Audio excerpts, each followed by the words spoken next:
Do is kind of talk about the design of this phone. First off, hats off to OnePlus because this is probably their best looking phone yet. The OnePlus 5 looks really, really good. But some people say it looks a lot like the iPhone, and they share a lot of similarities. Let's not even sugarcoat things.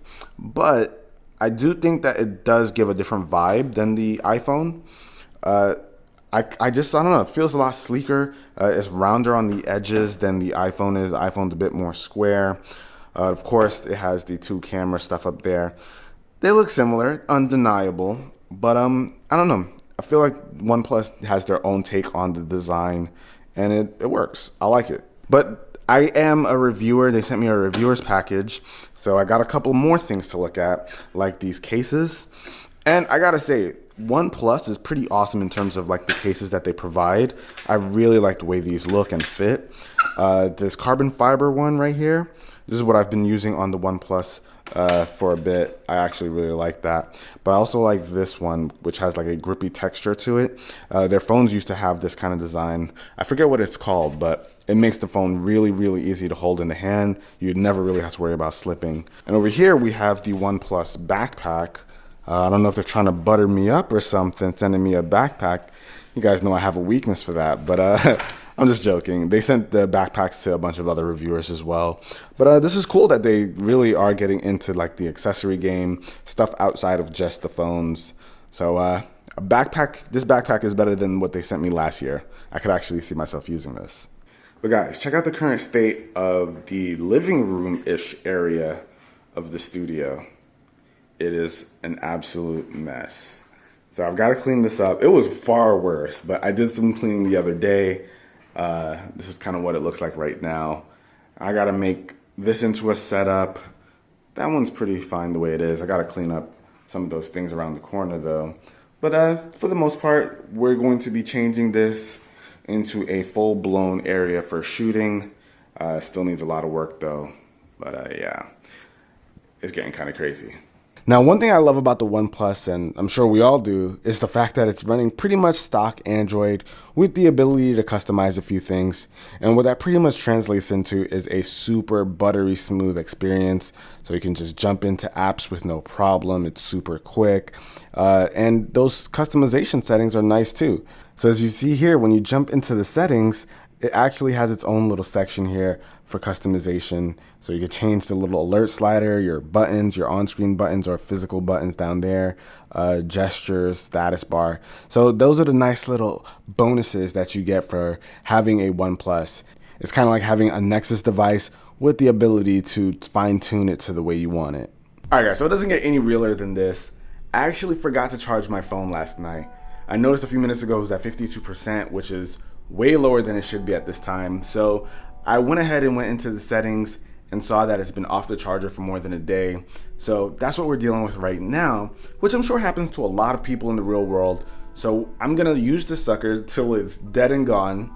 And then I'm gonna use its dash charger because that thing is pretty amazing. And we're just gonna see how much this helps if you're in the situation. And don't worry, I know you guys like to know the screen on time and how the battery treated me throughout the day. But what I'm gonna do is in my wrap up, where I usually give my whole opinion on the phone as a whole at the end of the video, you guys will know how it works since I'll be using it for more than a single day. So I'll give you guys my experience then. So it looks like the bulb from my little salt rock lamp over there has finally blown. So I'm gonna have to hit up a store and get a replacement for it. Hopefully I can find a store nearby and get this thing replaced really quickly. All right, guys, so I looked up a Walgreens, and I might have to look up a hardware store around here, but that's just what comes with the job sometimes, putting out the world's smallest fire and getting a new tiny bulb. So behind me is a pretty cool little castle-like structure, so I figured now's a better time than any to start taking some pictures. All right, guys, so I just snapped this shot and I think it looks amazing. It is a bit more saturated, so you're seeing a lot more color than there actually is. This is way bluer than the skies that I'm seeing right now, but I really still like that. I'm a huge fan of vibrant shots, and this gave me that with no problem. This is awesome. All right, so we've got some flowers over here, so we might as well get a nice macro shot. And for those of you who don't know what a macro shot is, it's pretty much a shot that's really close to its subject. Let's see how this turns out. Man. So far, I gotta say, this camera looks really clean. So I just got a pretty time-sensitive email, and I'm done putting out the world's smallest fire, so I figured, you know what, why not respond to this right now while I'm out and about, and let you guys know what the typing experience is like when you're using the phone just on a regular, everyday basis. So let me finish this email, and I'll let you guys know for sure how it is to write and type on this.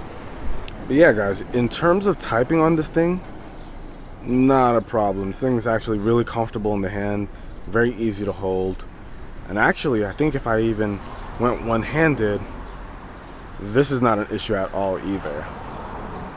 So this is really good. In terms of comfort, holding the phone with one hand, doing your typing, whatever you need to do, sending out an email, I'm personally liking it. This isn't too big of a phone, so very, very comfortable.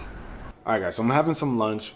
I decided to watch the latest episode of Boruto, and I gotta say, this display looks very, very good. Now, this is a 5.5-inch display. It's 1080p. Now, I know a lot of people will knock it for not having like a 1440p display, but honestly, I'm one of those people who doesn't think the 1440p display looks that different from a 1080p display when it comes to mobile devices. I'm sure if you're pixel peeping, you'll probably be able to find some differences, maybe. But honestly, I don't think the average person is going to be able to tell the difference by any means. And there's benefits to having a 1080p display rather than a higher resolution one like a 1440p. That being able to save battery. When you're playing games, it's not going to stutter as much because it's not pushing more pixels. It's a pretty good trade-off, especially when you get more battery and better performance. With the cat dragged in. It's messy in here. You got a show in here? Yeah. I told him it's messy. But yeah, so this one has been out and about at the mall doing her own thing. Not working, just chillaxing, shopping, getting some makeup. Anyway, some of us have to work here. All right, well, now that Ari's back, she can hold the camera. I'm actually going to be charging this guy because now it's at 19%. So we're going to see if this dash charge is worth its money. Why is it so low? Why is what so low? Why is it only 19%? Why is it 19%? I forgot to charge it last night. Oh my god. I know. I was to say, like, that has really poor battery life. No. So this has a 3,300 milliamp hour battery. So it should be pretty fine. It's a 1080p display, so it's not like it's getting a ton of juice sucked out of it. But we'll see how long it takes to charge. All right, guys, so it's been 30 minutes. I had 19%. Let's see what I've got now. That's crazy. Hold on, let's see. 79%. What? That's insane. 30 minutes. Now, this is not the first time I've seen dash charging in action, but still, I haven't used this as my main phone for, like a OnePlus phone as my main phone for a while, and dash charging is so legit. That's like one of the best features on here. Okay, so since we have Ari here, we might as well check out the front-facing camera. Selfie right? time? Selfie time. Yes.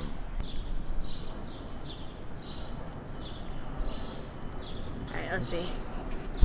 Very rarely do people get it on the first try. But I did. I'm just kidding. Oh yeah, I like this actually. Yeah? Remember the essay? I wasn't really too fond of it, but I feel like the color is good on this. Oh yeah. It's nice and clear too. So this actually has a... Wow. What is it? I think a 16 megapixel front-facing camera. Wow, I really do like it. Yeah? I didn't think I was going to be... Because I'm really partial to my iPhone front-facing camera, and I did not like the S8 that much. This is nice. I like this. I would totally just like use this for an Instagram picture too. All right, so, I got to give my opinion too.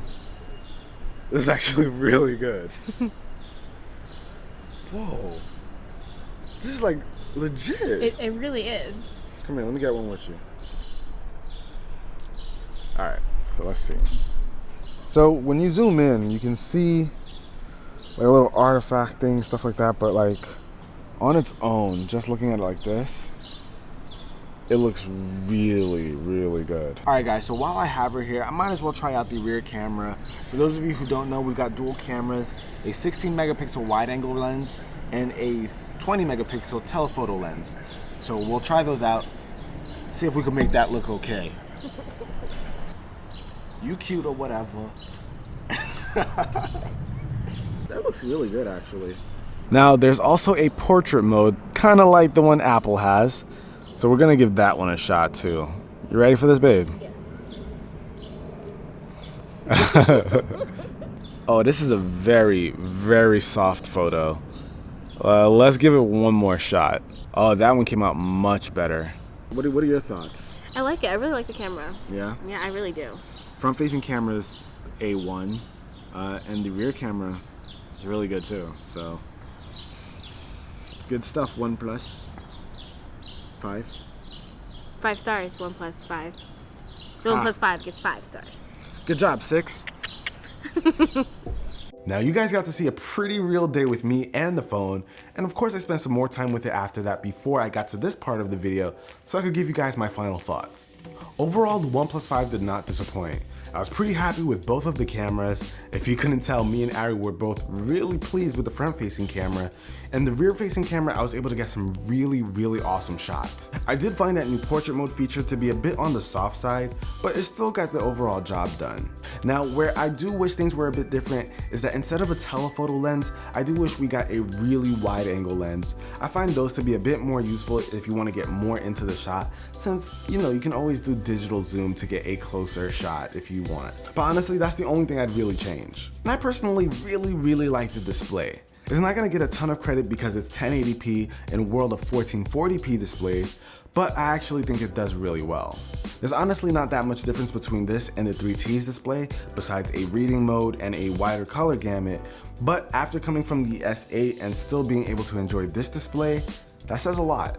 Now, battery life for me has been pretty average. I was able to get between 4 to 5 hours of screen on time, and even though this has a smaller battery capacity than the 3T, it has that new Snapdragon 835 chip, which is better at power consumption, so I was able to still keep up with a phone like that.